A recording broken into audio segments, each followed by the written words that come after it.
ಮ್ಯಾಗೆ ಅಂಗಿ ಒಣಗಿಸುವಾಗ ನಿನ್ನ ಮೈಯ ವಾಸನೆಯು ನೆನಪಾದಾಗ ಎರಡು ಕೈಯ ನೆತ್ತಿ ನೀನು ಜಡಿಸುತ್ತುವಾಗ ದಿಮ್ಮನಪ್ಪಿಕೊಂಡು ನಿದ್ದೆ ಮಾಡುವಾಗ ಸುಸ್ತಾಗೋಗಿ ನೀನು ಆಕಲಿಸುವಾಗ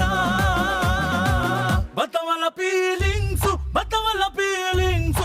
ಬಂದು ಮುಚ್ಚಾಗ್ತಾವೆ ಫೀಲಿಂಗ್ಸು ಬತ್ತವಲ್ಲ ಫೀಲಿಂಗ್